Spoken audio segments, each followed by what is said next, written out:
महाराष्ट्राच्या महिला स्वतःचं युटेरस म्हणजे मूत्राशय का काढून टाकताय? एक नवीन रिपोर्ट आलाय.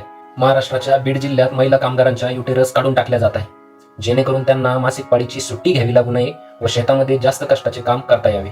यातल्या काही महिला 25 वर्षापेक्षा कमी वयाच्या आहेत. दरवर्षी महाराष्ट्रामध्ये 10,000 पेक्षा जास्त लोक बीड, सोलापूर, सांगली या भागातून पश्चिम महाराष्ट्रामध्ये कामासाठी स्थलांतरित होतात, जो की महाराष्ट्राचा साखरेचा पट्टा म्हणून ओळखला जातो. त्या भागात हे लोक काम करून दिवसाचे 500 रुपये कमावतात. ज्या दिवसापासून हे लोक स्वतःच्या जिल्ह्यातून काम करायला घराबाहेर पडतात, त्या दिवसापासून या कॉन्ट्रॅक्टरांकडून यांचं शोषण सुरू होतं. सर्वात पहिले तर कॉन्ट्रॅक्टर महिलांना कामावर घ्यायच्याच तयारीत नसतात, कारण मासिक पाळीमध्ये त्यांना 1-2 दिवसाची सुट्टी द्यावी लागते व त्या जास्त काम करू शकत नाही.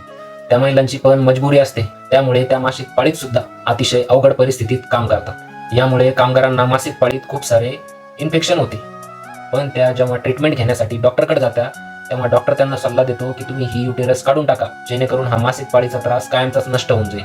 या महिलांमध्ये शिक्षण आणि जागरूकता नसल्यामुळे त्या या गोष्टीशी सहज सहमत होऊन जाते. एका अधिकृत रिपोर्टनुसार बीड जिल्ह्यात 13,000 महिलांनी शस्त्रक्रिया करून स्वतःचं युटेरस काढून टाकलं, ज्यातल्या अधिकतर महिला 35 ते 40 वयोगटातल्या आहेत आणि काही महिला 25 वर्षापेक्षा पण कमी वयाच्या आहेत. स्थानिक मराठी बातमीनुसार 2024 मध्ये ऊसतोडीच्या कामावर जाण्याच्या अगोदर 843 महिलांनी स्वतःची युटेरस काढून टाकली, जेणेकरून त्या मासिक पाळीमध्ये दिवसभर बिना थांबता काम करू शकतील. काही मुलींचे लग्न तर वयाच्या फक्त 12व्या वर्षापेक्षा कमी वयात केल्या जातं.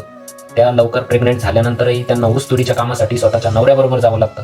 मग त्यांना गरोदरपणाचा, मासिक पाळीचा, गर्भपाताचा किती का त्रास असाना, अशा प्रत्येक कठीण परिस्थितीमध्ये त्यांना काम करावंच लागतं, नाहीतर त्यांच्या दिवसाची हजेरी दंड म्हणून कट केली जाते. बातमीनुसार 1523 महिला गरोदर असताना सुद्धा ऊसतोडीचे काम करत होत्या. संसदेत जेव्हा हा प्रश्न विचारला गेला की बीडमध्ये महिलांना त्यांची युटेरस काढून टाकण्यासाठी सुचवल्या जाते, नाहीतर त्यासाठी त्यांच्यावर दबाव टाकून त्यांना प्रवृत्त केले जाते, तर केंद्र सरकारने हा एक राज्याचा विषय म्हणून स्वतःचे हात झटकून टाकले. केंद्र सरकार काय पाकिस्तानचं आहे का?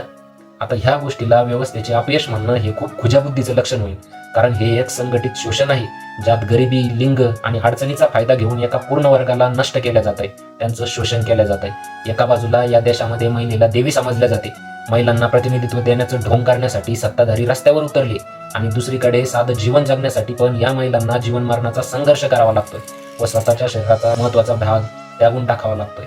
यात सर्वात दुःखाची गोष्ट म्हणजे जे प्रमुख न्यूज चॅनल आहे, जे लोकांचा मतप्रवाह तयार करण्यासाठी जबाबदार आहे, ते या मुद्द्यावर कधी काही बोलताना दिसत नाही. यामुळे देशाचे बहुसंख्य लोक याविषयी कधीच जागरूक होत नाही. त्यांना हेच माहीत नसतं नेमकं चाललं काय. ते आपल्याच कल्पनेच्या, अंधभक्तीच्या जगात भारत एक विश्वगुरू आहे, भारत जगाची 4थी अर्थव्यवस्था आहे, ह्या भ्रमात असतो. तर वास्तव हे खूप वेगळं आहे. ह्या महत्त्वपूर्ण गोष्टी लोकांपर्यंत पोहोचवण्यासाठी व्हिडिओ शेअर करा. जय हिंद, इन्कलाब जिंदाबाद.